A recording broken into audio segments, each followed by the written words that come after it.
Iran ने पाकिस्तान का ship रोका है और ऊपर से एक सटल मैसेजिंग भी करी है। कहां पर, क्या और पाकिस्तान की कौन सी दुखती रग पे ईरान ने हाथ रखा है। यूएन में भारत ने अमेरिका से हट के वोट किया। आज दुनिया के सबसे बड़े मंच संयुक्त राष्ट्र महासभा में जो हुआ उसने वैश्विक राजनीति की असली तस्वीरें सामने ला दी। एक तरफ इतिहास का सबसे काला सच गुलामी और दास व्यापार और दूसरी तरफ आज की महाशक्तियां जिनकी वोटिंग ने बता दिया कि कौन किसके साथ खड़ा है। और इस पूरे खेल में सबसे बड़ा सवाल बना भारत ने क्या किया, भारत ने किसके पक्ष में वोट किया और क्यों भारत के वोट के बाद अमेरिका अकेला पड़ गया और क्यों रूस, चीन और ईरान भारत के इस फैसले से खुश नजर आए। ईरान को अगर वो बमबारी करके बिल्कुल ग्राउंड कर भी देते हैं, सारा कर देते हैं, तो पाकिस्तान की जो नेक्स्ट बारी जो अक्सर रहता है ना, लोग हंसते भी हैं कि यार पाकिस्तान कैसे होगा, वो ये नहीं होगा लाजमी कि इसराइल ही मारेगा। वो थ्रू इंडिया होगा। अभी भी जब इंडिया से हमारी मई में जंग हुई तो इसराइल में जो ड्रोन थे वो इसराइली जो मैन्युफैक्चरिंग के थे, ठीक है। तो ये नहीं होगा कि इसराइल डायरेक्ट करेगा, सारा ये करेगा। हालांकि ये हामिद मीर साहब की आप सभी उनका 2-3 दफा आपने जिक्र किया। जब डॉक्टर कदीर से उन्होंने कहा ना मुशर्रफ साहब को कि हम एक मिसाइल रेंज चाह रहे हैं जो इसराइल तक जाए, तो मुशर्रफ साहब ने कहा अल्लाह उन्हें भी गरीक रहमत करे कि जी आप इंडिया तक ही रखें, ठीक है, क्योंकि हमारे मुफादात जुड़े हुए हैं, ठीक है। मेरी दुआ है कि हमारे पास वो लीडर्स आए, ठीक है, जो बोल्ड फैसले ले सके। बोल्ड फैसले ये नहीं है कि वो ऐसे कोई फैसले ले जैसे जनरल जिया ने ले लिए, ठीक है जी, रशिया को तोड़ना है, सोवियत यूनियन तोड़ना है, हम हाजिर हैं। ऐसे ना बोल्ड फैसले हो, बोल्ड फैसले वो बोल्ड फैसले वो होते हैं कि पाकिस्तान और इंडिया एक साथ आजाद हुए, ठीक है, लेकिन हम 25 दफा IMF के पास जा चुके हैं, लेकिन इंडिया सिर्फ 1 से 2 मरतबा। अच्छा, वैसे जब यह बात करते हैं ना ऐसे इंडिया की कहीं ना कहीं तारीफ आ जाती है ना, तो फिर बहुत से लोग ये समझते हैं कि यार ये क्यों ऐसे ये इंडिया की तारीफ कर रहा है, तो वो थोड़ा ना उसके ऊपर आपको नहीं लगता कि मैं अगर नाअहल हूँ ना, और मेरा हमसाया लाइक है, मैं अगर पढ़ाई में कमजोर भी हूँ ना और मेरा जो क्लास फेलो है ना वो जरा अच्छा लाइक है, तो मुझे उसकी वो करना चाहिए कि यार हाँ वो लाइक है, एग्जैक्टली वो अच्छी तैयारी कर रहा है, मैं सोता रहता हूँ, ठीक है।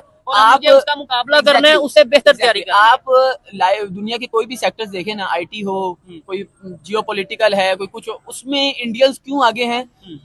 वो इंटेलेक्चुअल हैं, हार्ड वर्किंग है, नो डाउट। हालांकि पहले हम लोग एक ही थे ना, हम लोग क्यों नहीं आगे बढ़ते? क्योंकि हम लोगों में ना वो एक हमारी एक नेचर में आ चुका है कि बेगर्स कांट बी चूजर्स, ठीक है। हमें एहसास कमतरी हमें इंजेक्ट कर दी गई है, हम कहीं पे भी जाते तो बोल नहीं सकते। लेकिन जो पाकिस्तान में जो लीडर आएगा, जो ब्लेटेंटली बोलेगा, जो बात करेगा, उसको वाइप आउट कर दिया जाएगा, ठीक है। तो मेरी दुआ है कि पाकिस्तान अपने पैरों पे खड़ा हो, फॉर्मली अपने जो है ना डिसीजंस ले, किसी का मुताज ना रहे। दरअसल संयुक्त राष्ट्र में एक प्रस्ताव लाया गया जिसे घाना और लगभग 60 देशों ने मिलकर पेश किया। इस प्रस्ताव में साफ कहा गया कि अफ्रीकियों की गुलामी, अटलांटिक पार दास व्यापार और नस्ली आधार पर उन्हें संपत्ति बनाना मानवता के खिलाफ सबसे जघन्य अपराध था। चलिए अब जानते हैं वोटिंग का रिजल्ट जिसने दुनिया को चौंका दिया। दरअसल 123 देशों ने इसका समर्थन किया, सिर्फ 3 देशों ने विरोध किया और 52 देशों ने वोटिंग से दूरी बनाई। और विरोध करने वाले देशों में कौन कौन थे जिनका नाम सुनकर आप भी दंग रह जाएंगे। संयुक्त राज्य अमेरिका, इजराइल और अर्जेंटीना। मतलब साफ है अमेरिका इस मुद्दे पर लगभग पूरी दुनिया से अलग खड़ा दिखाई दे रहा है।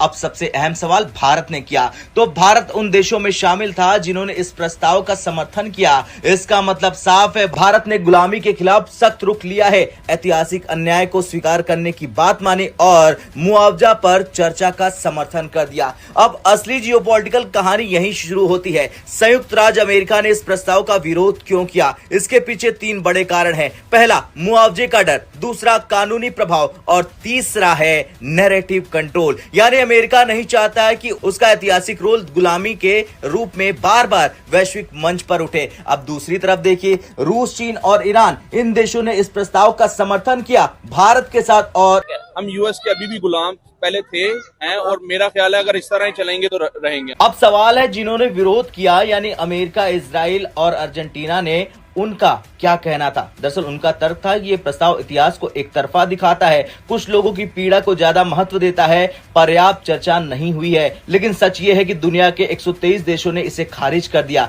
भारत के समर्थन का मतलब सिर्फ एक वोट नहीं, ये एक संकेत है कि भारत ग्लोबल साउथ के साथ खड़ा है। भारत ऐतिहासिक न्याय की बात करता है और पश्चिम से अलग अपनी स्वतंत्र लाइन रखता है। खैर, आज यूएन में जो हुआ वो सिर्फ एक प्रस्ताव नहीं था, ये इतिहास बनाम वर्तमान की लड़ाई थी, नैतिकता बनाम शक्ति की राजनीति थी और सबसे बड़ी बात, अमेरिका अकेला दिखा, भारत संतुलित लेकिन स्पष्ट दिखा, रूस, चीन, ईरान ने मौके का फायदा उठा लिया। मैं बस यही कहने लगा था कि आप कर रहे थे ना बात कि पाकिस्तान खुद मुख्तार है, वो अमेरिका नहीं चल रहा। जिस अभी इस वक्त पूरी दुनिया अभी मौजूदा जिस तरह अभी पूरी दुनिया के अंदर इस वक्त तेल की शॉर्टेज हो रही है, ठीक है, लेकिन अब इंडिया जो है, इंडिया को भी हुई शॉर्टेज, उसने आराम से रूस से ले लिया तेल, हम क्यों नहीं ले पा रहे? नहीं, उसकी एक रीजन है, वो भी अहमद मीर साहब ने जो पाकिस्तान के इस टाइम पेट्रोलियम के मिनिस्टर हैं उनसे ये क्वेश्चन किया था कि क्या वजह हम ऑयल नहीं ले सकते। सेम ये क्वेश्चन किया था, इंडिया ले सकता है रशिया से, हम क्यों नहीं ले सकते।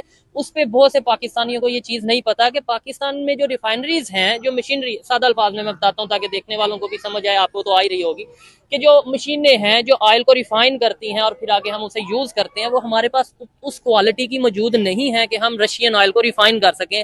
ले भी लेंगे तो उसका क्या फायदा, फिर इंडिया को कहेंगे रिफाइन करके दे दो। नहीं, हमारे पास मेरी बात को मैं समझ गया। बेसिकली आप ये कहना चाह रहे हैं कि उनकी तरफ से हमारे पास क्रूड ऑयल आ रहा है, हाँ। ठीक है, तो लेकिन नहीं, हमारे पास उस क्रूड ऑयल की रिफाइनमेंट के लिए है मशीनरी। टोटल 5 रिफाइनरीज हैं पाकिस्तान में, ये उन्होंने मिनिस्टर ने बताया, और उसमें से 4 इन्वेस्टमेंट करके आप उस पर इन्वेस्टमेंट करके क्यों नहीं कर रहे? ये पॉइंट, ये मेन पॉइंट है ना, कि हम फिर लकीर के फकीर है ना, कि मतलब ये लॉजिक नहीं है पास के जी, हमारे पास रिफाइनरी नहीं। बात हम बात करेंगे खुद मुख्तारी की, ये तो फिर हम खुद मुख्तार होने नहीं चाह रहे। हम खुद क्या कहते हैं, हम अपनी वो रिफाइनमेंट के लिए मशीनरी नहीं लेकर आ रहे, उनके ऊपर पैसा नहीं लेके आ रहे, बिल्कुल अपनी उसमें लेके नहीं आ रहे। हम भी अमेरिका के लिए बस वो हमें तेल दे रहे रिफाइन करके, हम वही लेंगे, वही महंगा ऑयल लेंगे और वही अपनी आवाम को बेचेंगे। यानी चैलेंजेस हैं आने वाले दिनों में, इकोनॉमिक चैलेंजेस होंगे। फिर पाकिस्तान, सऊदी अरब और ईरान के दरमियान पाकिस्तान को थोड़ा बैलेंस भी करना है, यानी एक ऐसी सिचुएशन कि जहां पर पाकिस्तान चाह रहा है कि दोनों में से एक को चूज ना करना पड़े, लेकिन बहरहाल वो सिचुएशन आ सकती है जहां पर ईरान और सऊदी अरब में से एक को चूज करना पड़ेगा। नहीं, जो हालत अभी ईरान ने इसराइल और यूएस की कर दी, आपको लगता है कि अब कोई कंट्री उसके इन्फ्लुएंस में रहेगा, उसके दबाव में रहेगा? मतलब ईरान जैसे कंट्री जिसे पूरी दुनिया पे पाबंदी थी, सैंक्शंस थी और वो ट्रेड नहीं कर सकता था, उसने एक दफा बता दिया कि हम भी एक कंट्री हैं। तो पाकिस्तान तो एटॉमिक पावर है। देखें, ईरान ने जो जरूरत कर ली है ना, उसके बाद काफी लोगों के जो ना हौसले, उनके अंदर हिम्मत आ गई है। अब देखें, स्पेन ने मना कर दिया, हालांकि वो नेटो का है, उन्होंने फिर भी मना किया कि हम अपने बेसिस नहीं देंगे। इसी तरह इटली ने मना किया। तो हर बंदा देख रहा है कि इवन के नेटो के जो बंदे, नेटो की जो कंट्रीज हैं, उन्होंने भी मना किया है। तो इसी तरह अगर पाकिस्तान भी वर्बली कर देगी तो कोई मसला नहीं है, लेकिन जो हम चाहते हैं प्रैक्टिकली जो है ना, हमारा पाकिस्तान खुद मुख्तार हो, वो किसी के अप्रूवल्स का वेट ना करे बस। और हमारा मुल्क इस तरह है, हमारी अवाम भी इस तरह इतनी मजबूत है कि हम अपने कौम एक जिसे कहते हैं ना यूनाइटेड जो एक होती है, हाँ, बढ़ सकते हैं हम लोग। नमस्कार दोस्तों, अमेरिका, इजराइल, ईरान के बीच बढ़ते तनाव ने दुनिया को डरा रखा है, लेकिन इस वैश्विक संकट के बीच अगर कोई देश मजबूती से खड़ा है तो वो है अपना प्यारा भारत। आज हालात ऐसे हैं कि दुनिया के बड़े बड़े देश भारत की ओर उम्मीद भरी नज़रों से देख रहे हैं। चाहे बात हो मीडिएशन यानी मध्यस्थता की या फिर ज़रूरी संसाधनों की, जैसे दवाई, गेहूं, चावल, भारत हर मोर्चे पर मदद के लिए तैयार दिखता है। ख़ास बात यह है कि जहां एक तरफ ईरान कई देशों के जहाज़ों को रोक रहा है, वहीं भारत के साथ उसका व्यवहार अलग नज़र आता है। ये दिखाता है कि अंतर्राष्ट्रीय स्तर पर भारत की साख कितनी मजबूत हो चुकी है। और सबसे बड़ा सवाल, जब पूरी दुनिया महंगाई, संकट और आर्थिक दबाव से जूझ रही है, तो भारत कैसे बना हुआ है स्थिर और संतुलित? तो इसका जवाब छिपा है भारत की कूटनीति में। प्रधानमंत्री नरेंद्र मोदी की वैश्विक रणनीति, विदेश मंत्री एस जयशंकर की तेज़ और सटीक डिप्लोमेसी, और सबसे अहम, किसी एक गुट में पूरी तरह से न झुकने की भारत की नीति। इन्हीं कारणों से आज भारत न सिर्फ खुद को सुरक्षित रख पाया है, बल्कि दुनिया के लिए एक विश्वसनीय भागीदार बनकर सामने आया है। अमेरिका नहीं चल रहा। जिस अभी इस वक्त पूरी दुनिया अभी मौजूदा जिस तरह अभी पूरी दुनिया के अंदर इस वक्त तेल की शॉर्टेज हो रही है, ठीक है, लेकिन अब इंडिया जो है, इंडिया को भी हुई शॉर्टेज, उसने आराम से रूस से ले लिया तेल, हम क्यों नहीं ले पा रहे? नहीं, उसकी एक रीजन है, वो भी अहमद मीर साहब ने जो पाकिस्तान के इस टाइम पेट्रोलियम के मिनिस्टर हैं उनसे ये क्वेश्चन किया था कि क्या वजह हम ऑयल नहीं ले सकते। सेम ये क्वेश्चन किया था, इंडिया ले सकता है रशिया से, हम क्यों नहीं ले सकते। उस पे बहुत से पाकिस्तानियों को ये चीज नहीं पता कि पाकिस्तान में जो रिफाइनरीज हैं, जो मशीनरी, सादा अल्फाज में मैं बताता हूँ ताकि देखने वालों को भी समझ आए, आपको तो आ ही रही होगी कि जो मशीनें हैं जो ऑयल को रिफाइन करती हैं और फिर आगे हम उसे यूज करते हैं, वो हमारे पास उस क्वालिटी की मौजूद नहीं है कि हम रशियन ऑयल को रिफाइन कर सकें। ले भी लेंगे तो उसका क्या फायदा, फिर इंडिया को कहेंगे रिफाइन करके दे दो। नहीं, हमारे आप पास, मेरी बात को, मैं समझ गया। बेसिकली आप ये कहना चाह रहे हैं कि उनकी तरफ से हमारे पास क्रूड ऑयल आ रहा है, हाँ। ठीक है, तो लेकिन नहीं, हमारे पास उस क्रूड ऑयल की रिफाइनमेंट के लिए है मशीनरी।